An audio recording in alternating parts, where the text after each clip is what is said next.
This is A New Angle, a show about cool people doing awesome things in and around Montana. I'm your host, Justin Angle. This show is supported by First Security Bank, Blackfoot Communications, and the University of Montana College of Business. Hey folks, welcome back, and thanks for tuning in. Today is our October edition of Incentives and Instincts, a recurring series in which I speak with economist and friend Bryce Ward about some of the broader challenges facing our society. Bryce, thanks for joining me. Happy to be here. So I think the two of us have some election fatigue, so we're going to shift gears this month and focus on sports. On the one hand, the sports industry has never been stronger.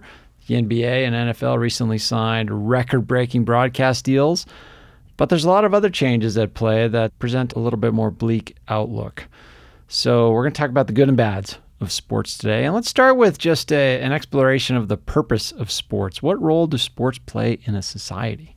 There's the participation level, right? So when you start, you get kids in sports and, the value of youth sports and playing in sports and adults playing sports. And, there's the health benefits of that, and there's the social benefits of that, and there's the learning benefits and the skill development and all of that stuff. But then there's this larger component that has, sports as an industry, where we have college and professional sports that are broadcast en masse to large numbers of people. It's a part of community building. Yeah.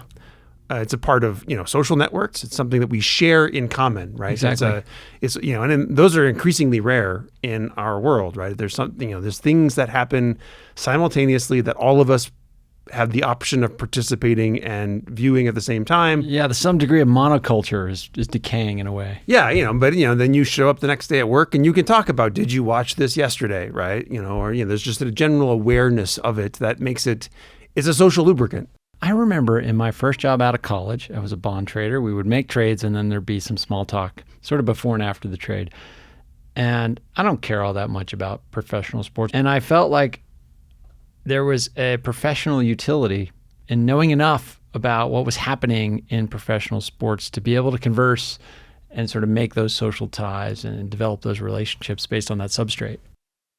We connect over things that we have in common, right? So the easy one that we always use is weather, because it's something we share. And historically, we used to also then have television and movies. There were good odds that you watched the main show, whatever it was last night. Yeah. So that meant that you could talk about what happened on the show last night. And those have diminished greatly. And so those easy conversation starters, sports still remains in that role as a way of connecting with people. It's a very nice shortcut lubricant for creating connections within a social network.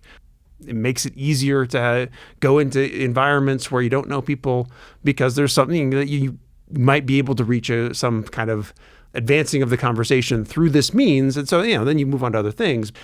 Those types of things, they matter for making social interactions easier and therefore getting more social interaction. Now, there's also then a community that builds around a team. We are collectively invested in this thing, and there's lessons that you learn through that process. The joys and more likely suffering. But, again, it's a healthy kind of stress and adapt cycle, right? It's an opportunity to deal with stress and hopefully learn how to manage those emotions in a constructive, productive way. And also then you bond. There's a lot of bonding in shared misery. The shared misery, the shared glory, there's a lot of research on this. And I'm sure anybody who's been in a community that's had a team make a deep run in the playoffs or experience a particularly harsh upset or whatever the case may be, you can identify with those collective experiences. That's right. And those collective experiences are kind of magical. And there's also deep individual bonding, right? Parents and children, multi-generational sports fan kind of thing, right? I always went to the game with my dad or whatever it is. Yeah. That, I provide real joy, meaning in, kind of close, intimate relationships, not just the, hey, the Grizz went to the national championship game and I saw a lot of Grizz gear last December, a lot more than you normally see, right? Yeah. And those Friday nights were amazing, right? Those night games were great. I was also in Boston in 2004 when they won the World Series. Yep. It was in the ether. Like, oh, it was everywhere. Yeah. And because those games, if you were on the East Coast, those games were like ending at 12:30, 1:30 in the morning. So everybody's bleary-eyed. Everybody's completely on edge. Yep. Everybody is wearing Red Sox gear. And everybody's doing it together. And they're sharing the experience. It was... I could not tell you anything else that happened during that period. Okay, so let's press on this a little bit, because speaking of Boston, just down the road from your alma mater, Harvard, sits MIT, and at MIT sits one Noam Chomsky, who often has said that sports is a mechanism for social control. So that's a particularly negative view on sports. How do you respond to that premise? Anything that's kind of monoculturally is like, oh, you can put nefarious things. And lots of people do, right? Yeah, Lots of people don't like the fact, because they like sports. They don't want to have to pretend to like sports to be part of the social fabric. Sure. Right? The problem is you have to replace it with something else, right? And so we got rid of a bunch of them. We didn't replace it with anything, and now we're struggling to connect with each other. So I look at it as, look, we're living in a time of social scarcity, social connection scarcity. So anything that can bring us together, yes, and makes it easier for us to connect, is something that I want to preserve. During the heyday of the monoculture, it was really easy to go, oh, look at all the costs. It's only after you go away that you go, oh, wait, look where all the benefits. When something's ubiquitous, it's easy to point, to sort of criticize.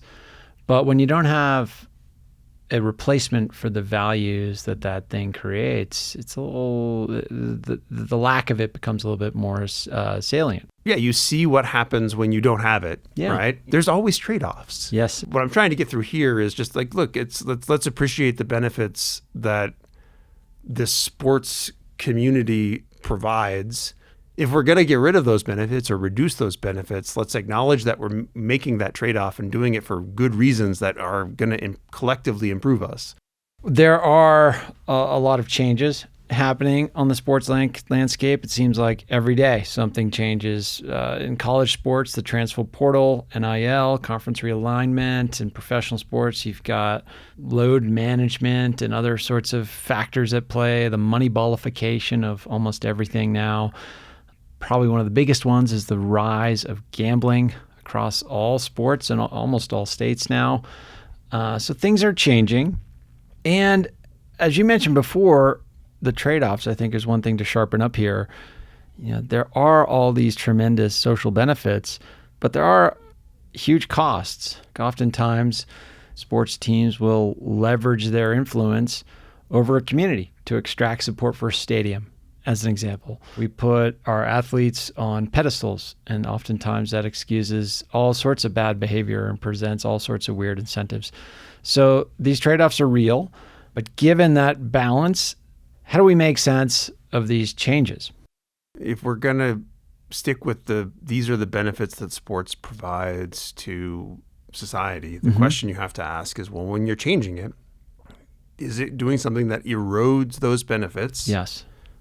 Or, given that there are costs that you just laid out associated with sports, or does it increase those costs, right? Or does it reduce benefits and increase costs, right? Those are the changes that we don't want to make collectively. And I think the problem that we're seeing with a lot of these types of changes is it's not clear that there's anybody that's acting in the collective interest, right? There's a lot of people acting in their own self-interest. Oh, for sure. Yeah. And so you're in one of these situations where there's nobody that's kind of saying, well, who's managing the trade-offs, right? There's a lot of individual actors pursuing their own self-interest. And the question is those individual actors pursuing their own self-interest, is that maximizing social welfare, or is it just maximizing their welfare at the expense of the larger collective? So I think those changes, they kind of break down into three big categories. The first, we'll sort of talk about in the context of college sports in particular, transfer portal, NIL. These are things that allow the individual athlete to exert more power in the marketplace, accrue more of the benefits. Yet those forces seem to, and some proxy for this occurs in professional sports with more liberal policies around free agency. Players can move around from team to team more fluidly now.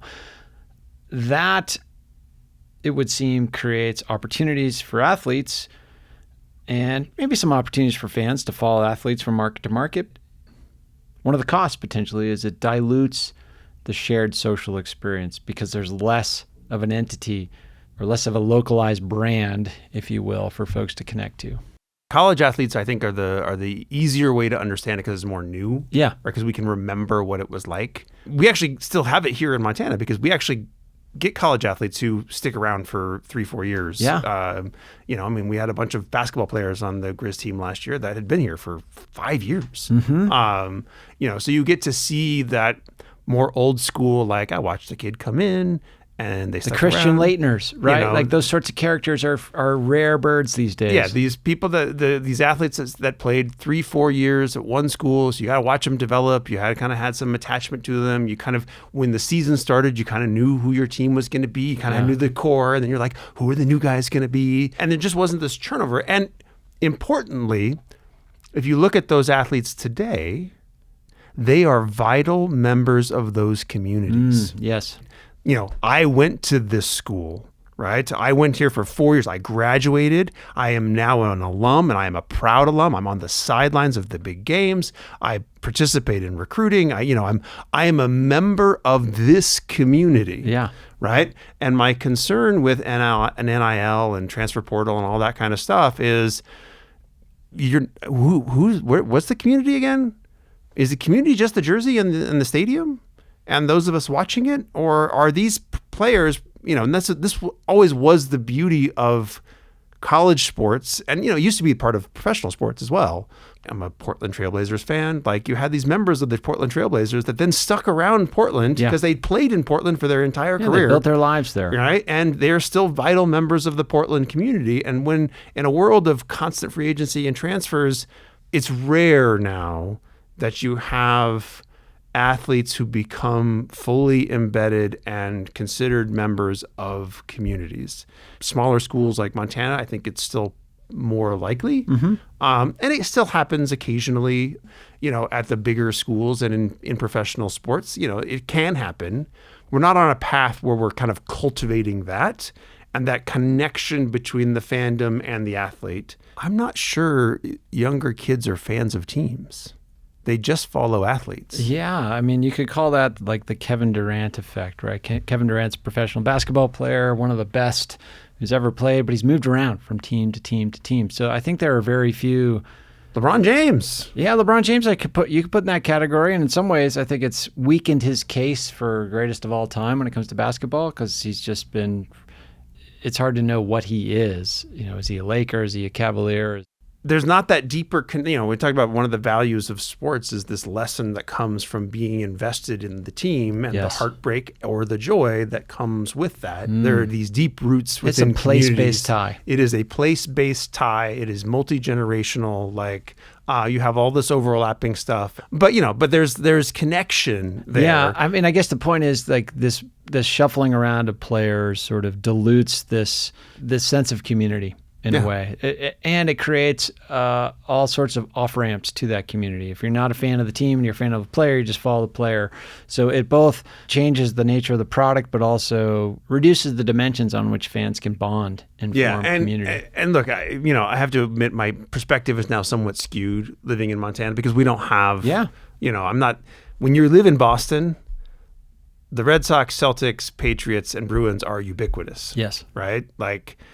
If there's a television on a summer evening, it is probably tuned to the Red Sox game. What we need to do is go into cities where there are a bunch of teams and see is there still this kind of what's the sense in those local cities? Connection. Yeah. But here, and now with the fact that you can watch any game anytime, I just don't feel like there's not as many forces that are kind of just pressing in on you to pick this team. Decay of the monoculture. Yeah. Okay, let's talk about another dimension to this. So I mentioned load management and sort of money ballification. And what I mean by that is just sort of the introduction of sophisticated analytics to optimize performance.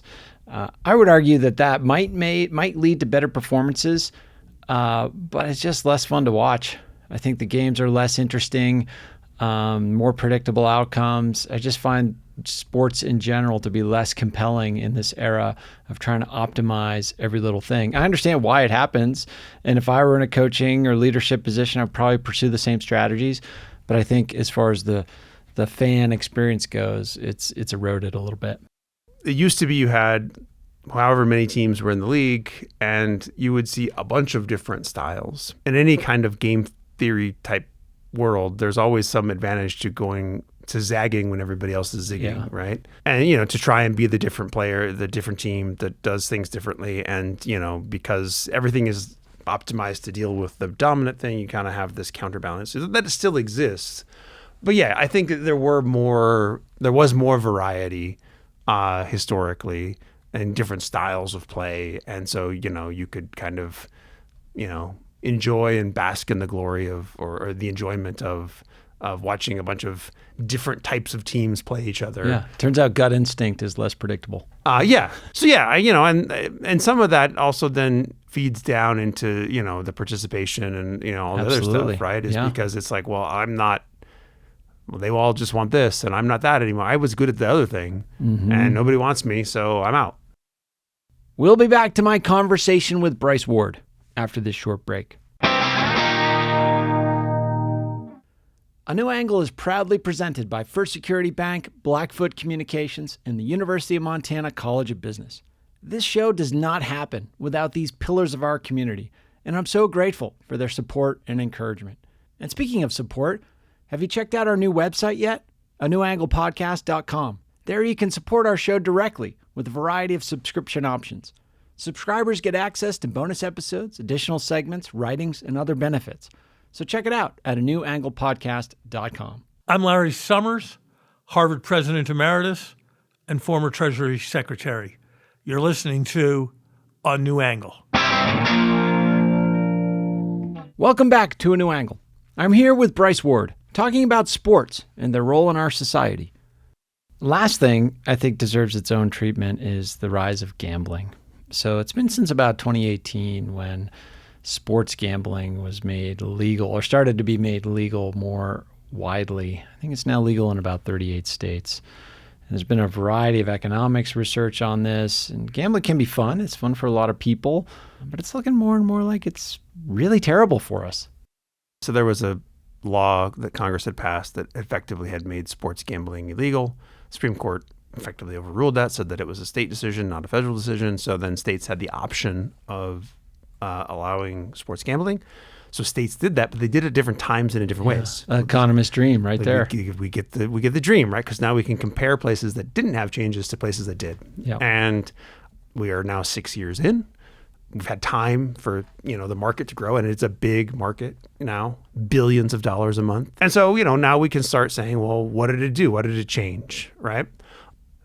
One really cool study that came out this summer, over 5 years, they tracked 700,000 people as they participated, and they had accounts that were linked so that you could see how much they were spending on sports gambling websites, but it was like credit card type data, so you could see what they were also spending elsewhere. What's great about this data is that it helps us understand just the scope of gambling, sports gambling, right?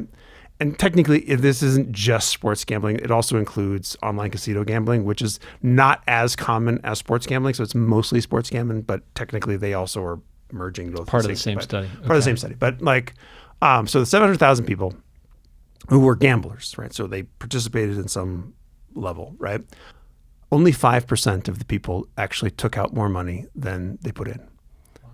And those 5% of people took out $100 million, $2,800 on average per 5%. But only 5%. Only 5% came out ahead. And at least with sports betting, the fact that people who regularly win are banned from betting, that's pretty compelling evidence that it's a rigged game. Yeah, and so those 5% mostly get banned. Right. Most people are not gambling very much. The vast majority it's tiny amounts. And this probably deserves its own treatment. Like these class of behaviors that for the vast majority, they tend to be able to maintain a healthy-ish relationship with it, but it's terrible for people on the margin. And that those people on the margin, what does society owe those people? It's a hard question to navigate.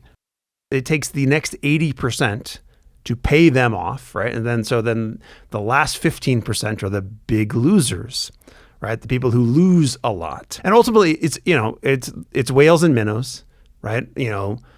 net profit is almost entirely driven by 3% of players, right? So the gambling providers make all their money from about 3% of players. So that's the scope of what we're dealing with, right? And so then we get into, so the winners win. The typical player gets some entertainment benefit of, but it's not a problem.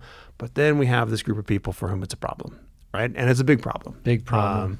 What you see is amongst, the problem gamblers, 25-30% increase in bankruptcy. So NFL games have always been associated with a spike in domestic violence. But when states that legalize sports gambling, you increase the size of that effect. You have, lower credit scores, and banks then respond to those lower credit scores by making credit harder to get, which is costly to the economy. And these adverse effects are heavily concentrated amongst lower income populations. Yeah. And so, that's then the challenge, right? So again, if we're sitting there, big benefits and big costs, right? So at the individual level, allowing sports gambling allows some people to make money, allows some people to increase maybe their enjoyment of the game. But it comes with these costs of increased family financial stress, potential increases in domestic violence, increases in bankruptcy, problems in household financial situations. And so we have to ask at the initial level, is that worth it? Is that trade-off worth it? And then we also have to ask that bigger question that I started with, which is, does this in any way speak to help increase those benefits that we get from sports? Right, exactly. So we'll bring it around to that. We set up the role of sports in general in a society as a collection of trade-offs, and one of the key benefits being this community building, shared monocultural identity in a way. If the product and experience is constructed to serve that master, that seems like those benefits will persist. I think we're starting to see a shift where the product is being constructed to serve the master of gambling in some ways.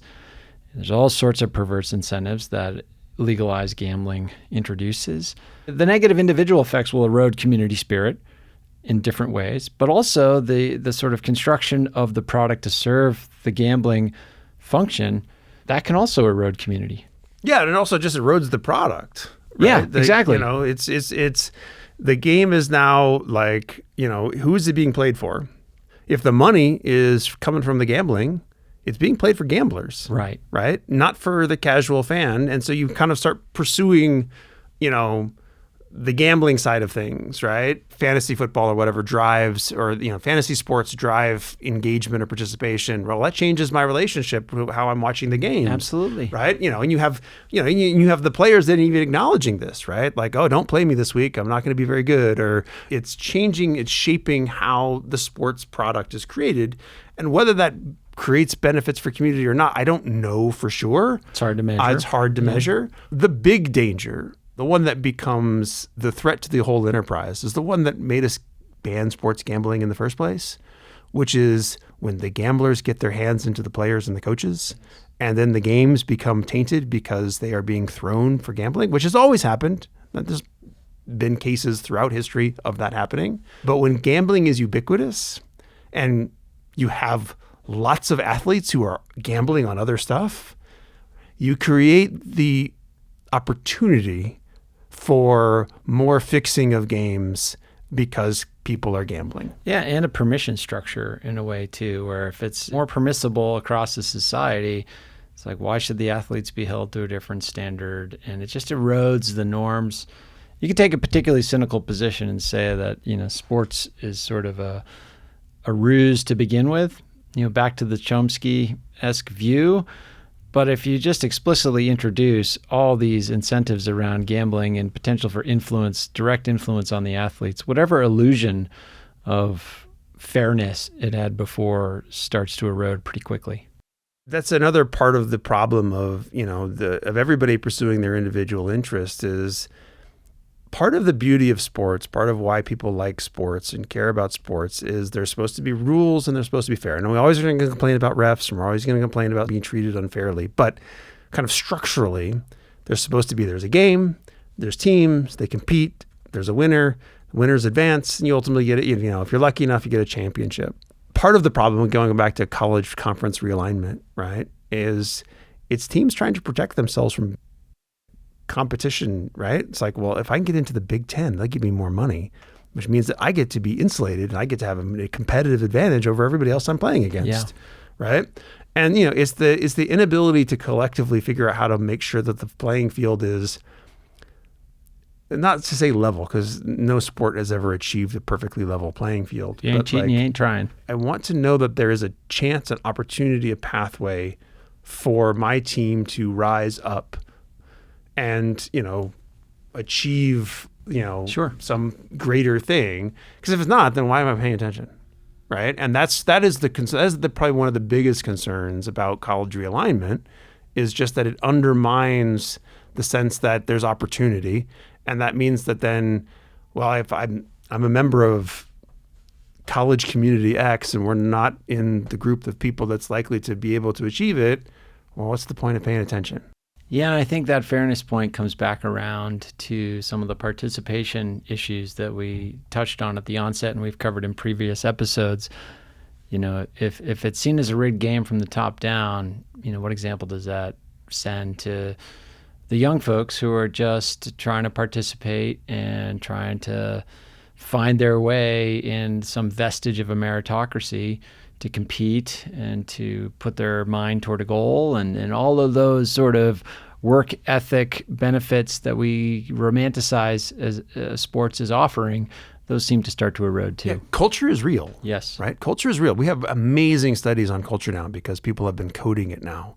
Historic culture and, folktale and its role in culture. And sports are part of how we create messages that then comprise our culture. And we have to be cognizant of the messages that we're sending via sports into the culture, because it matters in terms of how we enculture people, in terms of, the super cool study on folklore that came out a few years ago, that, there's been all this coding of ancient fairy tales. And then people went and they matched up fairy tales to then the times and place that they were created. And different cultures produced different fairy tales, and it's very easy to see the reasons why they produced the fairy tales that they produced, because they're trying to send particular messages about how to adapt in the society and the world that they live in, right? And sports are part of how we create those messages.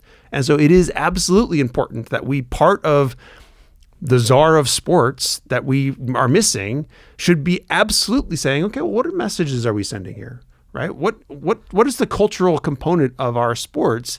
And if ever it's just pursue individual self-interest at the expense of the collective, doesn't seem like the right cultural. It's where our culture is, but it doesn't seem like maybe it's where we want to be. I think that's a good place to end it. Bryce, you've identified yet another job for which you are overqualified, and that is czar of sports.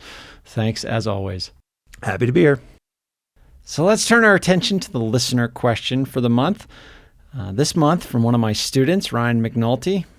Let's have a listen. Dr. Engel, in the May 30th Incentives and Instincts episode, there are a few key points that are sparking my questions here, namely the idea of abundance and our nature as a communal species. How do we reinvigorate a mindset of community? In this world today, it seems like we value individuality more than a community. By examples of social media, personal truths, what have you. Everyone seems to be the star of their own movie.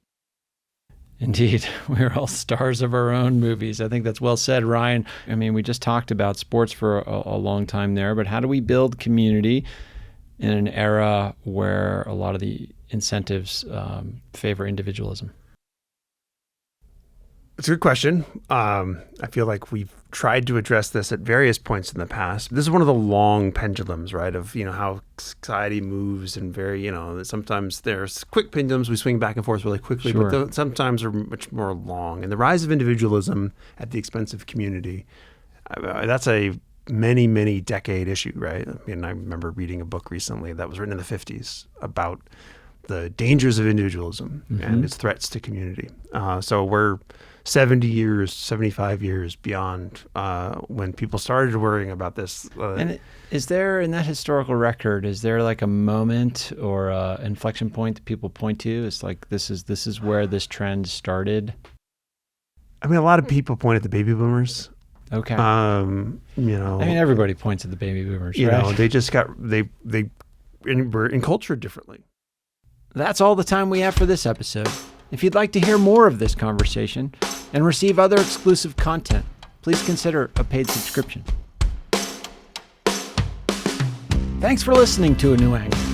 If you like what we do and want to support us directly, please consider a subscription at anewanglepodcast.com. A New Angle is recorded at Studio 49, a generous gift from UM alums Michelle and Lauren Hansen. Our presenting sponsors are First Security Bank, Blackfoot Communications, and the University of Montana College of Business. Killy Larson is our producer. Maddie Jordan is our production assistant.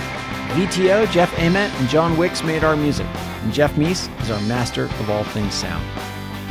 Thanks a lot, and see you next time.